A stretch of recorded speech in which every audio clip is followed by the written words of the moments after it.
Hey guys, so I am making this video for you guys out there who are in a situation where your cars are not starting.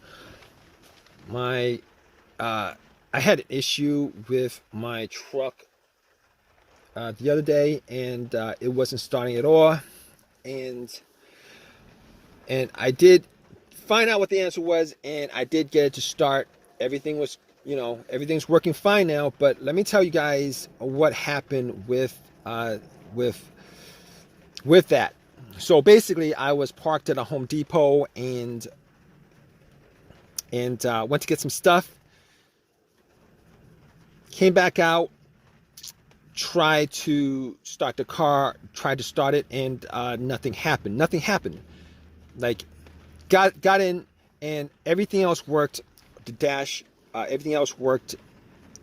I just got this truck a couple months ago, but and it drove fine. Everything worked fine, except could not get it to crank this time around. But once I got in, everything, all the chimes were good, or all the everything worked,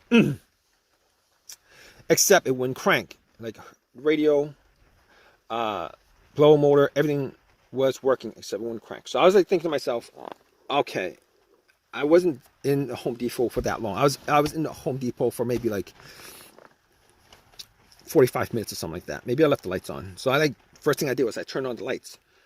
Turned on the lights, and they were pretty bright. Went out, checked out the headlights, and they were pretty bright. I'm like, maybe it's not the battery, because first thing that came to my mind is the battery. I don't know the history of the battery. So anyway, I popped the hood, looked at the battery. Battery was like 2 years old. Like possibly the battery, but seeing as how bright the lights were, it should have just done a slow crank if the battery was weak.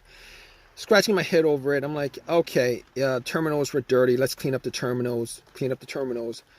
They were a bit loose, and I had a little ratchet set, and I ratcheted it up, tightened it up, and I was hoping that was the issue. Went back and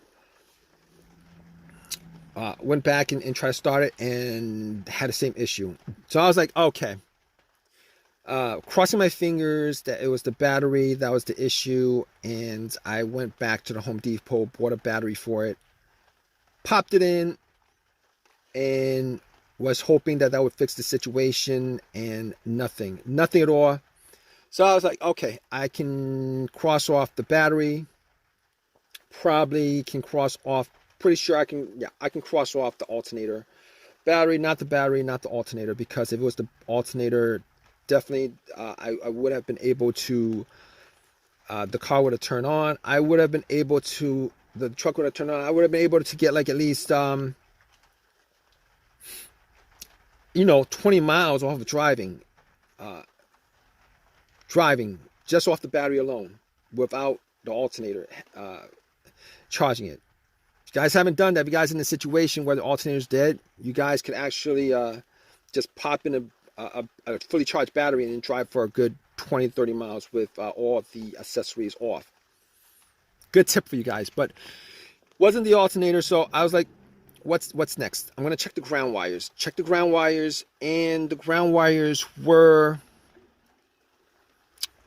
was good. From the negative of the battery, I actually did check that when I changed up the battery. The ground wire was good. It was connected. There's no corrosion on it. A little bit of rust, no corrosion. I'm like, okay, not the ground wire, not the battery. Can eliminate the alternator. What else could it be? So I'm looking around. I'm like, fuses and relays. But before I did that, I was like, maybe it's possible that the car's computer is having issues. Maybe it's the PCMs that's causing it. So I went and I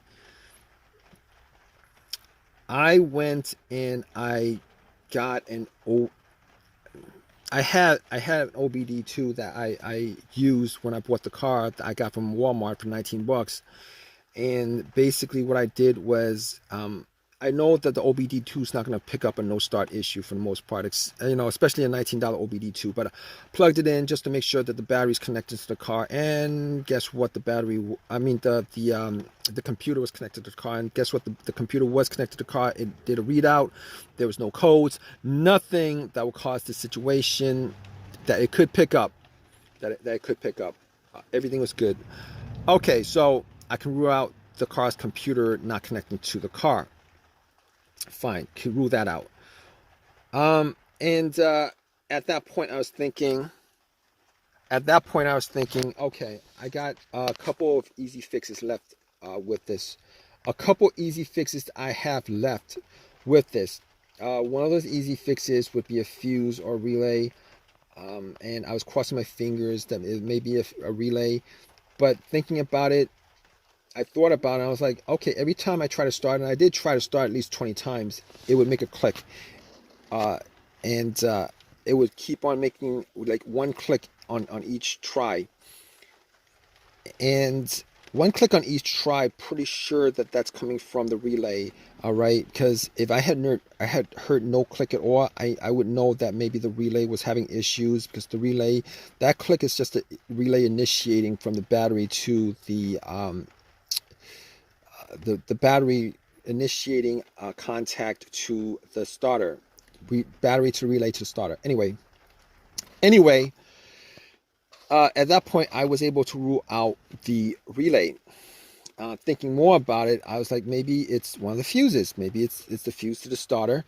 And I was thinking all these situations that I had previously, and before I got this truck, I actually did have an Acura.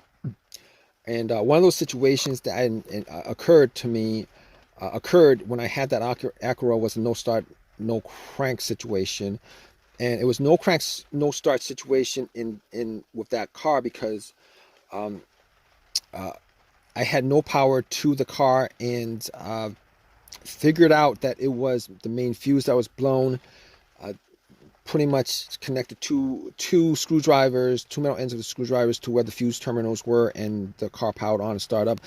Unfortunately, it was not an easy fix for this, for this, because because I was getting power. I was getting power for everything except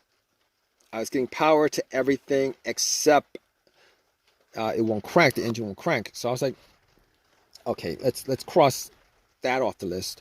The other fuse issue that I had was with, I believe it was either the fuse to the car's PCM or fuse to the fuel pump. It would crank, but it would not turn over. Everything else worked. It would crank, but it would not turn over. And changed that up, and I believe it was the fuel pump fuse. Changed the fuse. It started right up, which unfortunately is not the situation in this case, because this is a no crank, no start issue. It will not crank at all. So at that point, I pretty much crossed off pretty much everything that could possibly be the issue except for the starter. Now, here's this issue. Here's my problem with this issue, particularly with the starter. Now, well, not exactly a problem, but the guy who sold me the car told me that the starter was changed up like, a year and a half ago. He's selling the car with a starter that's practically brand new. Only put on a couple thousand, like 5,000, 7,000 miles on the car since he swapped out the starter. And I was thinking to myself, maybe it is the starter. Maybe it is the starter. So I like, at that point, I was like, there's no way I could test it out. I could, but there's no way I could test it out. Particularly in a Walmart parking lot. So I was like, I have my tools with me and everything. So called AAA. AAA picked up the truck, drove it to, drove it home, and then I doubled up on all the things that I mentioned in this video: the fuses, the relays, the grounds, the battery. Double checked, charged up the battery 200%. Everything was checked out. I did a bump test on the on the relay sockets with a pin. The starter did not start up. I was like, okay, pretty sure it's a starter.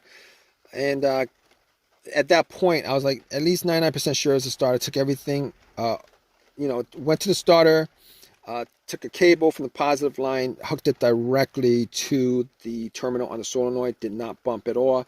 I knew about close to 100% that it was a starter. Took the starter off, went to AutoZone, had them do a test on it, and the starter was the problem.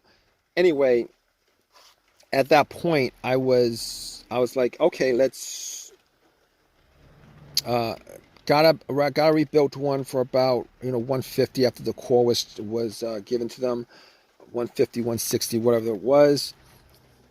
Popped the starter in, and you know what? I was hoping that it was the starter. Popped the starter in, turn it on, and it turned on. It turned on, and I was glad that it was a starter. I mean, it was. I was disappointed that the starter was the problem after being told that it was replaced, but things happen.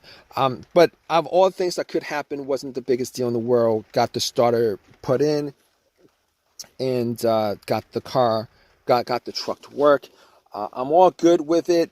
If you guys are in this situation, if you guys are still with me, just go through all the steps as far as what I've mentioned in this video.